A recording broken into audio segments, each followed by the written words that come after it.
Olá, pessoal! Essa aula é sobre movimento circular uniforme. Então, é uma aula para a gente introduzir esse assunto, estudar as características desse tipo de movimento. No livro de vocês, esse assunto está nas páginas 56 a 58. Então, nós temos aqui mais uma aula de física para o primeiro ano do ensino médio. Bom, nós estudamos que para classificar um movimento, a gente vai analisar o módulo e a direção do vetor velocidade. No caso do movimento que nós vamos estudar hoje, o módulo é uniforme. Isso significa que é um valor constante, o valor da velocidade não muda, mas a direção vai mudar. A direção vai mudar o tempo todo e isso é o que a gente chama de um movimento curvilíneo. Então, aqui nessa imagem, a gente está observando uma roda gigante e para cada cadeira a gente tem um vetorzinho cor-de-rosa indicando ali a direção e o sentido da velocidade. E se a gente fixar uma das cadeiras e ficar olhando para ela, nós vamos perceber que esse vetorzinho está o tempo todo mudando a sua direção e o seu sentido. Embora o valor, que a gente chama de módulo da velocidade, se mantenha constante, ou seja, as cadeirinhas não estão aumentando nem diminuindo a sua velocidade. Apenas a direção e o sentido é que estão mudando no decorrer do tempo. O movimento circular uniforme, ele tem como trajetória uma circunferência, né? E aí as características são essas que nós estamos observando aí: módulo constante e direção e sentido variáveis. Uma outra característica é que é um movimento repetitivo. Então, quando a pessoa vai, na roda gigante, dificilmente ela vai fazer um único círculo, ela vai ficar circulando, fazer alguns círculos ali, aquele movimento. Então, a gente chama esse tipo de movimento periódico. O movimento circular uniforme, ele não tem aceleração que faz com que o módulo da velocidade varie, mas ele tem um tipo de aceleração para que a direção e o sentido da velocidade mudem. E esse tipo de aceleração é chamada aceleração centrípeta.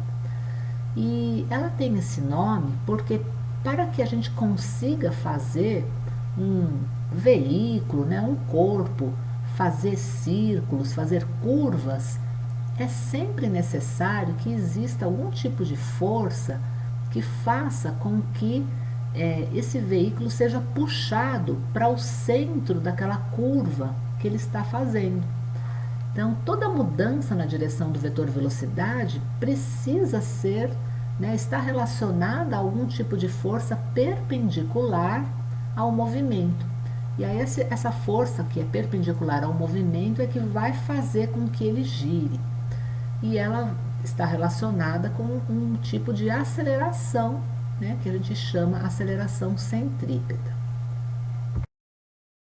Como todo movimento periódico, o movimento circular uniforme vai ter uma grandeza que a gente denomina período. E o que é o período? É o tempo necessário para que uma volta se complete. Então, eu coloquei aqui para vocês como um exemplo o movimento que a Terra faz em torno do Sol, que se chama translação, e também o movimento que a Terra faz em torno de seu próprio eixo, que se chama rotação. Então, são movimentos aproximadamente circulares, e então por isso a gente está usando como exemplo.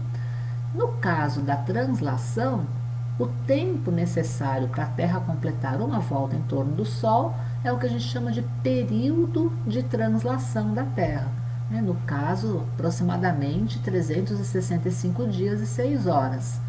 E no caso do movimento de rotação, o período desse movimento é aproximadamente 24 horas, Tem ali exato na imagem os valores. Então, o período nada mais é que o tempo necessário para o movimento completar uma volta. Uma outra grandeza que a gente define nesses movimentos repetitivos, né, movimentos periódicos, é a frequência. E a frequência é o número de rotações efetuadas, né, por um determinado corpo num certo intervalo de tempo. Então, eu coloquei como exemplo aqui um satélite que está em órbita em torno da Terra. Então, ele está ali fazendo giros, né, voltas em torno do nosso planeta.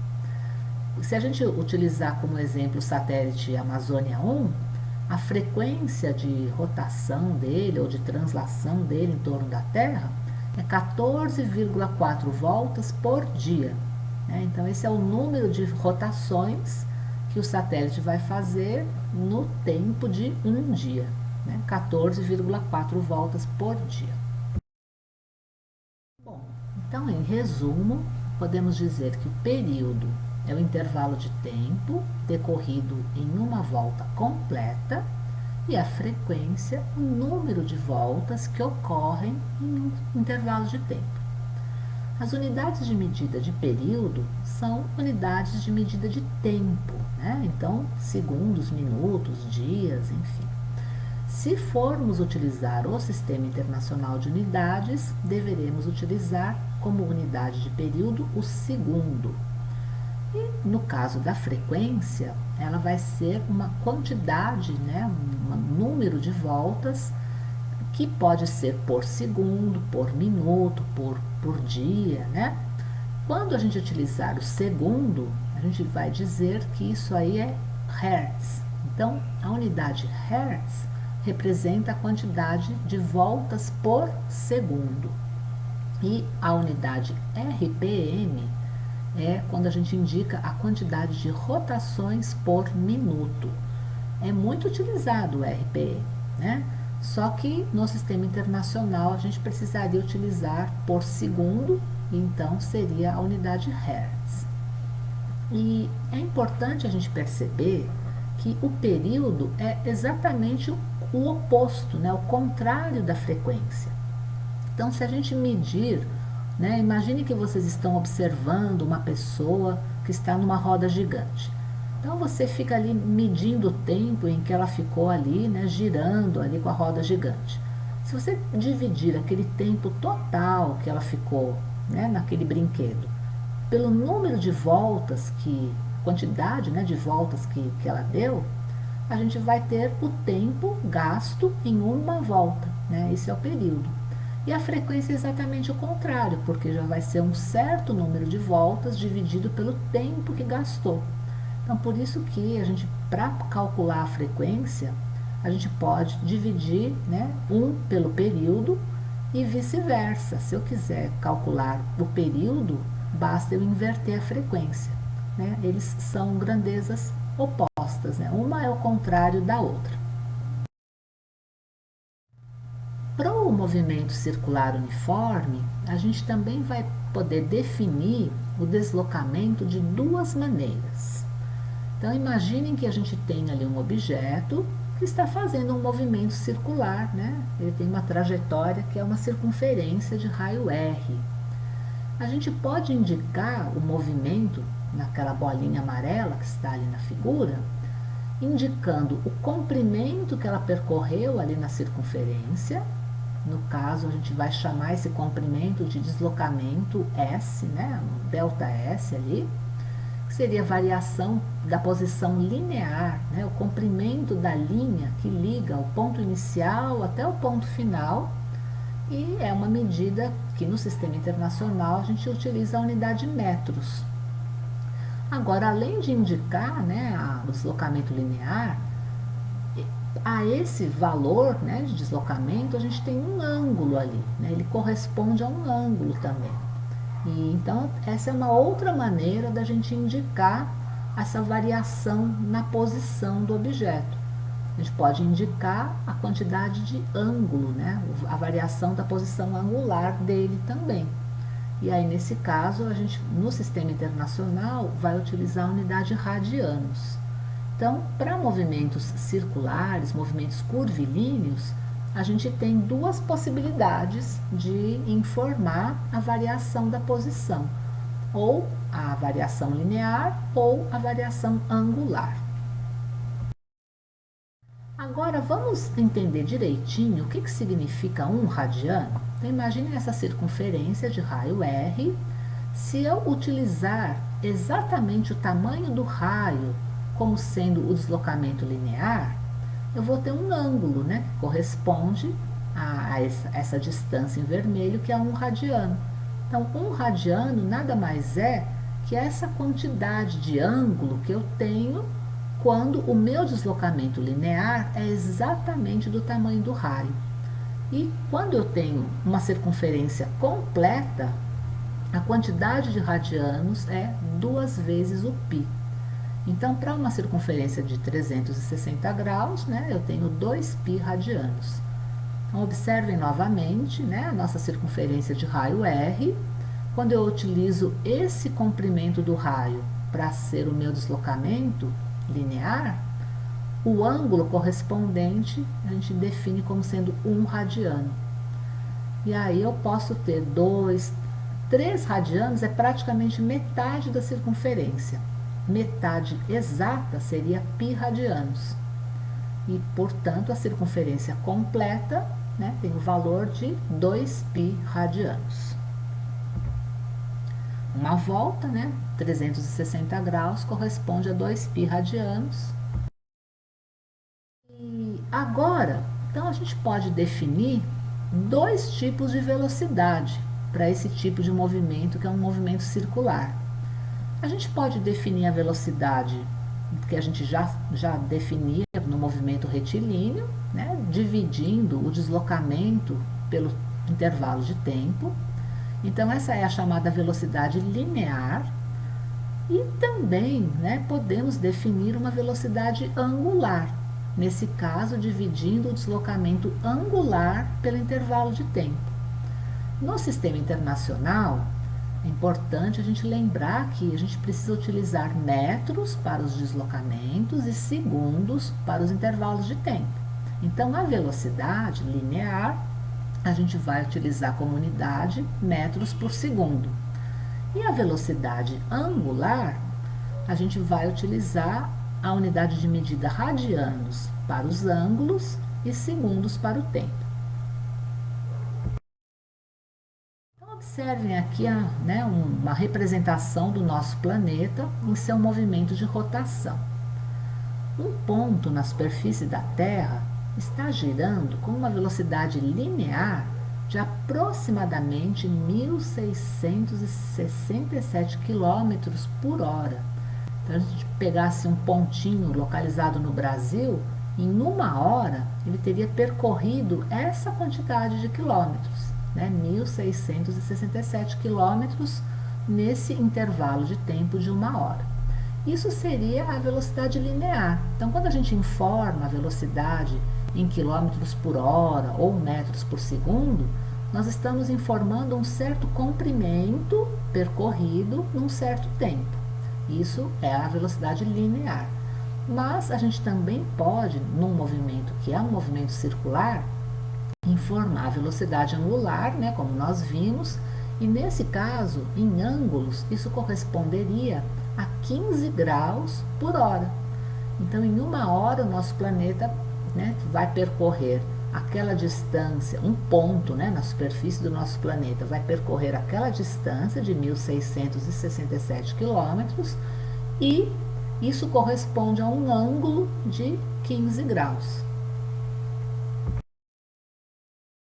Agora vamos analisar o toca-discos, né, que está mostrado aqui nessa imagem, e vamos pensar o seguinte: como é um movimento circular, um ponto ali no nosso disco, ele vai ter tanto velocidade linear quanto velocidade angular, certo? Então a gente vai poder descrever esse movimento dessas duas maneiras.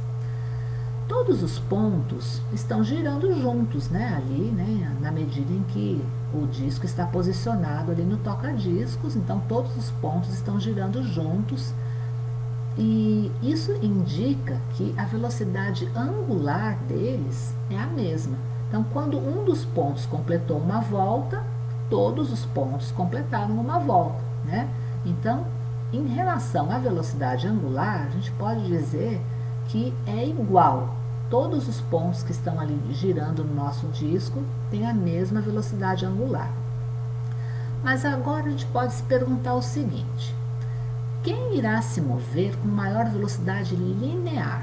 Porque a velocidade linear não vai ser sempre igual num disco, não. Ela vai depender de algumas coisas. Então, se a gente considerar um ponto que esteja mais distante do centro e um outro ponto que esteja mais próximo do centro, né, ambos girando ali, qual deles será que vai ter uma velocidade linear maior? Bom, a resposta é que os pontos mais distantes precisarão ter uma velocidade maior, porque vocês percebem que se eles estão mais distantes do centro, eles têm uma distância maior para percorrer naquele tempo, né, de uma volta. Um ponto que está ali próximo ali daquele adesivo branquinho no nosso disco, ele vai fazer um círculo menorzinho, né? Enquanto que um ponto que está mais próximo de onde a agulha está posicionada, já vai precisar percorrer um círculo bem maior, naquele mesmo tempo que gasta para completar uma volta, né? Naquele mesmo período de movimento. Então, portanto, a velocidade linear depende da distância em que o ponto está em relação ao centro da circunferência. Né? Pontos mais distantes do centro percorrem distâncias maiores e pontos mais próximos ao centro, distâncias menores. Então, a velocidade para completar uma volta vai ser maior, a velocidade linear vai ser maior para esses pontos que estão distantes, né? Embora todos eles completem uma volta no mesmo tempo. Então, a velocidade angular é igual para todos, a linear depende da distância em que o ponto está do centro. Bom, então, como nós já vimos, o movimento circular uniforme, a gente vai sempre definir grandezas lineares e angulares. Então, nós vimos que tem o deslocamento linear e angular, tem a velocidade linear e angular, e também teremos as funções temporais linear e angular, né? A função linear é a mesma que a gente já estudou no movimento retilíneo uniforme, porque são movimentos que a velocidade não varia, né? A quantidade, o módulo da velocidade é constante. Então, aquela mesma equação do movimento retilíneo uniforme vale aqui nesse caso, né? Que a gente brincava que era o sorvete. Mas, como nesse caso nós também podemos informar as posições em ângulos, a gente tem a função angular também. Então, que vai indicar a posição angular no decorrer do tempo. Então, né, a gente tem, no primeiro caso, o S de t representa a posição linear num determinado instante t, enquanto que o θ, nessa letra grega que representa ângulos, vai indicar para a gente a posição angular do objeto num determinado instante t. V é o que a letra, né, que a gente utiliza para representar a velocidade linear, e o ômega, que é essa letra grega que parece um W, é a letra que utilizamos para representar velocidades angulares, né, como nós já vimos. Portanto, nós temos duas maneiras, né, de determinar a posição de um objeto nesse tipo de movimento. Ou a posição do que seria o comprimento ali, né, que ele percorreu na circunferência, ou o ângulo que ele percorreu na circunferência. Então, agora, vamos pegar aí o livro, na página 58, e fazer alguns exercícios sobre movimento circular uniforme. Então, vamos começar com o exercício 27, e ele diz o seguinte: muitos motores utilizam RPM, que significa rotações por minuto, como unidade de frequência de rotação. Como o próprio nome já indica, essa unidade fornece o número de voltas realizadas no intervalo de tempo de 1 minuto. Considere um motor cuja rotação seja de 120 RPM. Qual é o número de rotações por segundo? Então, quando ele falou 120 rotações por minuto, nós podemos escrever matematicamente, daquela forma que está indicada ali em cima, A frequência é igual 120 rotações dividido por 1 minuto. Então, se a gente quer que essa informação seja dada em rotações por segundo, no lugar onde nós escrevemos minuto, nós vamos colocar a equivalência em segundos, Então, 1 minuto corresponde a 60 segundos. E aí podemos fazer o cálculo, se são 120 rotações em 60 segundos, dividindo 120 por 60, nós teremos 2 rotações por segundo. Essa é a resposta da letra A. E a letra B está perguntando qual é a frequência de rotação em Hertz. Bom, a frequência de rotação em Hertz é exatamente isso que nós calculamos, Porque Hertz significa rotação por segundo. Então, quando a gente fala isso, a gente está falando Hertz. Agora o exercício 28. Um objeto realiza um movimento circular uniforme, executando 5 voltas em 2 segundos. Letra A. Qual é a frequência do movimento em Hertz? Então, lembrando que frequência é a quantidade de repetições ou de voltas dividido pelo tempo, que no caso Hertz vai ser o tempo de 1 segundo. Então, vamos lá. Se ele faz 5 voltas em 2 segundos, dividindo 5 por 2, nós teremos 2 voltas e meia em 1 segundo. Isso é a mesma coisa que dizer 2,5 Hz. Na letra B, ele quer saber o período do movimento em segundos. Bom, aí a gente precisa lembrar que o período é sempre o inverso da frequência. Então, se nós já descobrimos que a frequência é 2,5 Hz, dividindo 1 por 2,5, vamos ter o valor de 0,4 segundos. Ou seja, se ele faz 2 voltas e meia em 1 segundo, isso significa que cada volta vai gastar o tempo de 0,4 segundos para ser completada. E na letra C, ele quer a velocidade angular média. Então, a gente vai precisar calcular o quanto que ele percorreu de ângulos, nesse tempo aí de 2 segundos. E o quanto ele percorreu de ângulos, se ele falou 5 voltas, uma volta não tem a quantidade de 2π radianos? Lembrando que volta é uma volta completa, São 360 graus. 360 graus é a mesma coisa que 2π radianos. Então, 5 voltas, a gente vai ter que multiplicar por 5 essa quantidade aí de radianos. E aí, fazendo isso, e dividindo pelos 2 segundos, nós chegamos a um valor de velocidade angular de 5π radianos por segundo. Percebam que eu posso deixar o π ali indicado, não é necessário que eu faça o cálculo, transformando o valor do π, de 3,14 e multiplicando por 5. Se eu quiser, posso fazer, não tem problema, mas também posso deixar indicado que fica um pouquinho mais fácil.